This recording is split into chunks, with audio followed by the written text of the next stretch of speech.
Hi guys, and welcome back to my channel. I know you guys have been wondering, like, what is she doing here? Like, why is she not in her regular room, in her regular abode, in her regular habitat? Well, anyways, okay, filming outdoors is a lot because background sound and everything.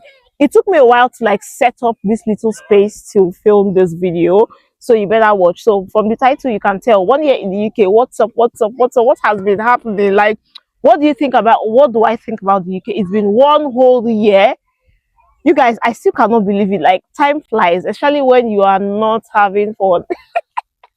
Have you had a talk out? Time flies when you are having fun. Either ways, it's 1 year in the UK, and let us do a bit of review. So first things first, I arrived on the 3rd of February 2025, and my journey was smooth because I left Lagos in on the 2nd of February. And yeah, okay, I need to stay steady so that this video I don't know what I'm doing. Someone is just looking at me anyway. So I arrived on the 3rd of February on a Monday morning, and I rushed to school to do my enrollment. I took my first picture in the UK. That picture no fine. It was actually my brother that took the picture. I was stressed, of course. I was not looking my best, but either ways, I knew I needed to take a picture. I was so happy. I sent the picture to my mother. Mommy, see my Jesus, the noise outside is something. Right, by the way, I'm at a park, so it's expected that kids will shout and all. Anyways, I sent the picture to my mom, to my friends. My friends were like, send me photos, your first picture in the UK. And I did just that. Okay, so yeah, my journey was smooth, and glory be to God. I want to see this opportunity to thank God in case God is watching this video. Obviously he's watching, but if his angels, in case he's busy and his angels are watching, in the devil, show this video to God. Help me thank him. He's been faithful, he's been good. Okay, like, if someone had told me like 3 years ago, 4 years ago, that, oh, you'll be in the UK, I would say, how, why, where is the finance supposed to even come from? You get? So, but yep, it happened, and glory be to God. So 1 year in the UK, what does Udochi think about the UK? What is my honest review about the UK? That's basically what this video is about. And even though I've been rambling, it is about time I go straight into why I am making this video. So guys, first things first, one thing you should know while watching this video, or one thing I'm sorry, I keep disrupting my mic. So one thing anybody should know about me, about my journey or experience in the UK, is the fact that I am very open to going back to Nigeria. I know this feels like, it feels like a retrogressive statement. Are you going forward or you're going backward? So whenever I tell my family members, when I tell my friends, they're like, God forbid, don't say that again. So you see, the thing with me is that I've tasted best of both worlds. I've tasted Nigeria. I've lived in Nigeria all my life. I just left Nigeria last year, and I've also tasted the, or whatever. I don't taste Nigeria. I don't taste the UK. So I can say, I can make sort of like an informed choice or informed decision to say, oh, I prefer this country to this country. Now, don't get me wrong. The UK is good. The UK is fantastic in many ways. But then I am still very open to going back to Nigeria. So when you hear a lot of people in a lot of Nigerians in the UK, the first thing they say is, I can never go back home. Instead, let me take asylum. Instead, let me do menial jobs forever. Instead of them going back. But I'm not that kind of, like, that's not my line of thought. Okay. So here's the thing. If you live in Nigeria and you earn in dollar, you earn in pound, while living in Nigeria, you have a better quality of life. You have a better life. Okay. So if your earning power is quite high in Nigeria, you live a better life. But then there are downside. For instance, the security. You can't take away the fact that the richer you are in Nigeria, the more your life is at risk, or the more you are at security risk. You get? Security is one thing that whenever I think of, oh, let me just go back to security, is one thing that comes to mind. Like, security, you get? It's not just about being kidnapped or anything, but petty crimes, or being exposed to, basically security is my major issue with Nigeria. But every other thing, electricity, every other thing, I feel like it's something I can just maneuver my way for. Like I said, if you earn good money, you can always get solar, you can have a standby generator, basically provide electricity for yourself if you earn good money. So yes, I am open to going back to Nigeria. I'm not saying that after my stuff I would go back. That's not like my first decision. That's not my, but when, if worst comes to shove, that's basically what I'm going to do. I'm not up about, that's what a lot of people I keep telling a lot of people, those who want to listen, know that I don't have strength to drag COS or do anything to get COS. No, I'm really lazy like that. I'm not as, anyway. So that's one. So what are some of the things that are so, let me tell you one of the things I don't like about the UK. Yeah, let me just tell you one thing or some of the things I don't like about the UK. Then of course I'll talk about the things I love about the UK, or the things that makes the UK make sense to me. Okay. Okay, first things first. One thing, immediately you come to the UK, your first port of call, or the first instance is you start to feel like you've made a mistake. I'm not sure this mic is really getting my voice. The first thing is that you start to feel like, oh, you've made a mistake. Because to be very honest, within the first few days, nothing makes sense. Within the first few days, it feels like, oh, everything is just happening, turning on your own. So the first thing you start to think is, have I made a mistake? Should I have stayed back in Nigeria? Maybe stayed back longer in Nigeria for me to, find my feet, get myself, have like, for me to really know what I want out of life, you get. So, but that phase is eventually going to pass and you get clarity. Now, when you get into the system properly, the first thing you notice about the UK is that the pressure in the country is too much. Like in Nigeria, not like there's no pressure in Nigeria, but there's this peace of mind that comes with, oh, I'm at home. Either ways, you just know that, oh, I'm at home. But the pressure in this country is too much. You cannot survive in the UK for a month without a job. This is not the same in Nigeria. In Nigeria, you can go months. I'm not saying it's good that anybody goes for 3 months, 4 months without a job. But the reality is that in the UK, you cannot survive a month without a job. Like everybody basically fits paycheck to paycheck. When you're coming to the UK, everybody tells you, do a healthcare course, study medicine, study nursing, study a professional course. That's how you can. But the truth is, even the doctors, even the nurses, even the people who studied professional courses and are working are basically living paycheck to paycheck. Now, what do I mean? I'm not saying they have enough money for themselves. Don't get me wrong. They have enough money for their rent, for their basic things. Maybe they can travel once in a while. Paycheck to paycheck means that if you lose your job in 1 month, you basically cannot survive, because your savings or whatever you have has just a limited time to carry you. That's for people who even have professional jobs. I'm not talking of people doing like regular jobs where you earn minimum wage. Okay, after paying your rent, after paying your bills, after buying foodstuffs, groceries, everything for the month, you are left with little, and that little you may not even save it. You may want to invest, or basically you don't have a stash of money anywhere. In Nigeria, even when you don't have a stash of money anywhere, at least you have a roof over your head. Let's assume you live in your own house, or maybe even if it's a rented apartment, like you have 1 year, so you pay your rent annually, right? So if you lose your job mid like 3 months into your rent, you have like, okay, you have a few more months before you start thinking of rent. But it's different in the UK. In the UK, you pay your rent monthly. So basically, people feed paycheck to paycheck, and the only people who like get it easy are people who are on ILR, or you are a citizen. Because if you lose your job, you can apply for benefits, you get benefits. So while you're waiting to get another job, government pays you like every month. But if you're a visa holder, you're an immigrant, nothing for you, you lose your job, you've lost your job, you'll be desperate, you'll do anything to get a job. You might even want to get cash at hand jobs where they pay you way below minimum wage, and you don't have a choice, because I mean, you are desperate and you need something. Okay, so the pressure here is too much, like excess. Now, I always say to myself, if you really want to have like a very good life, like in the UK, you want to enjoy life, the three ways that can happen. Number one, you are a freelancer. By being a freelancer, I mean you're not on a fixed income. Like when you work for a company, or you just do a regular job, you know that, oh, your basic take home every month is £25, £2,000, after tax and everything. This is your fixed income. So regardless of what you want to do, you plan your life based on £2,000 every month, because most times there's no other source of income. If you're lucky, you might have other source of income. But as a freelancer, you're selling your services to different people, maybe in different parts of the world. So you're earning from here, here, here, here, here. So there's no cap on your earnings. So in this month you could earn 4 5, next month 8,000, next month 10,000. Basically, there is no cap on your earnings. That's one way to survive.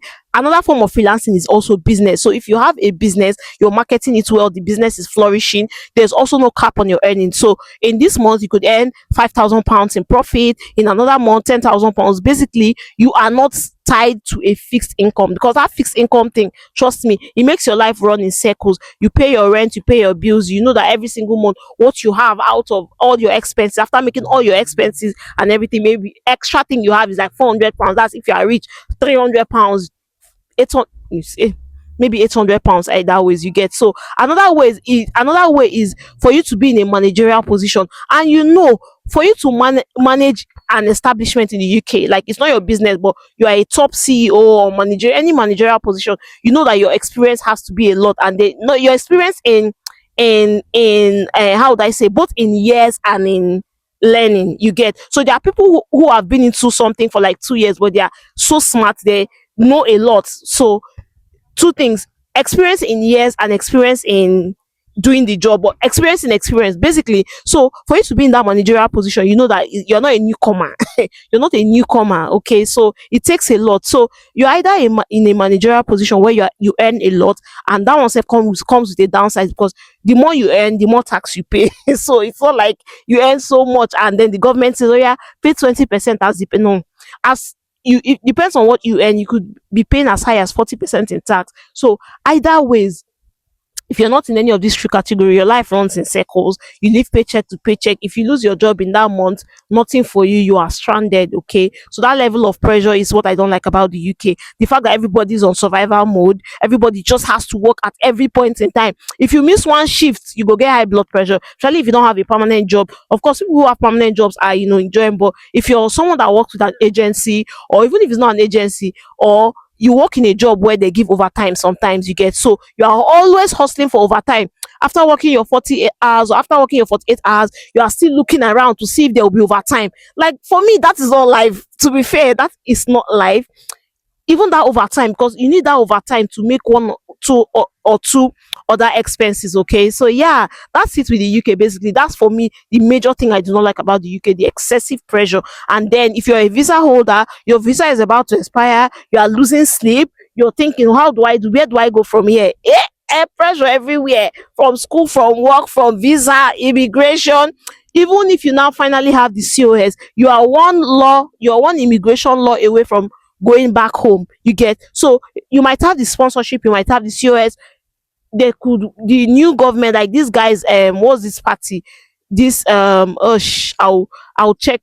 It's not the Labour, the Labour Party are the ones currently. These guys, Nigel Farrell, no, what's that guy's name?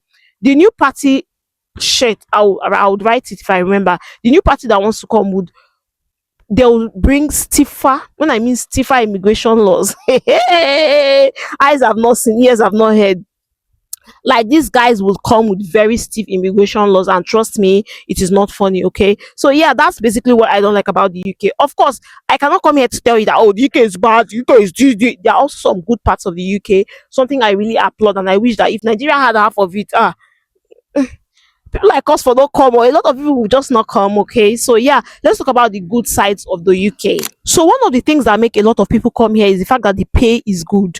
I won't even lie to you, the UK has a fair pay. Like, at least the minimum wage makes sense. With the minimum wage, if you work 40 hours a week and you earn minimum wage, you would live a good life. Not luxury life, not to fly around the world, not that, but you will live a comfortable life. You will have money for your basic needs, and then a little more you get. So for people who earn minimum wage, they are living fantastic life. I would say the pay is good, especially the fact that you get to be paid hourly. So it's not a case of, oh, like the way we have in Nigeria, you work from 6 a.m. to 7 p.m. and from Monday to Friday. Some offices Monday to Saturday, and at the end of the month, you're getting 50k, 70k, 100k.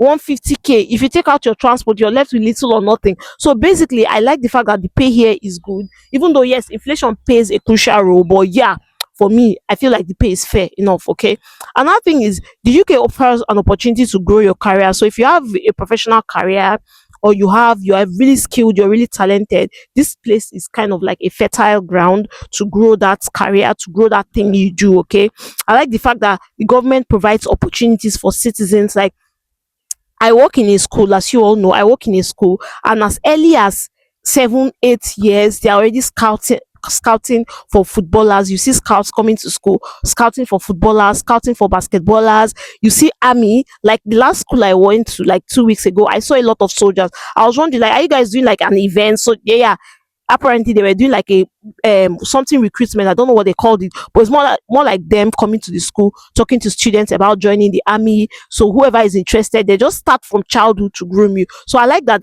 the UK is a fertile ground for, like those kind of things. And then of course your career would have to grow. Another thing about the UK is the cost of living. See, I won't even lie, aside rent that we pay monthly, every other thing is way cheaper in the UK than in Nigeria. You see food, ironically, food is cheaper here. Like, it's not an irony anyways, but the only thing I find so expensive in the UK, not like expensive, or the fact that we have to pay rent monthly. That's one thing that gives me like, why do I have to pay my rent monthly, instead of annually? You get. So aside that, every other thing is fair. Food is cheap, clothes are affordable, depending on the store you go to. So if you don't earn much, you want cheaper clothes, you can go to Primark, you can go to charity stores, you get affordable clothes that still make sense. Okay, so yeah, I like the fact that the cost of living is fair. And the funny thing is, people who have been here for years ago, they'll tell you that things are even expensive now. There's inflation now. But even at that, coming from Nigeria, and I'm looking at these prices, I say, nah, your prices are fair compared to what I came from. Okay, so yeah, so basically, a lot of people complain about boredom, depression. Yes, I won't lie. Like today now, you can see that I expected everywhere to be really sunny today. Unfortunately, today is not sunny, and there's nothing I can do about it. I need to still film this video and take pictures, whatever. So because of the lack of sun and the fact that, oh, we don't get enough vitamin D, especially as black people, it gets to affect people. So you can hear a lot of people say the UK is boring, is depressing. You see that part of depression? Yes, I won't take away the fact that yes, there's a lot of depression for both blacks, both whites, everybody. And then for people who say it's boring, it's also boring to some people. If you're a very social person, you like to be around people, you like to party, you like to, basically, you will find this place really boring. But me, by default, I just like staying at home.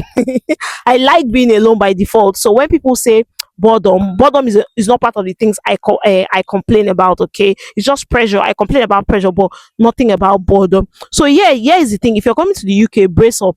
The first few months, the first few years, I had that mentality while coming. That's why when I faced challenges, I did not really like, oh my god, why did I come? I'm dying, I will die. Nah, it takes about 2 to 3 years to even 2 to 3 years to, you can really never fully settle unless you are a citizen, you become a citizen, or you have like a permanent resident status, ILR, or you get your ILR, you get. So within the first few months, it's hard, very hard. I remember while I was job hunting, trying to find my feet, house hunting, it was a lot. The first few months is really harder.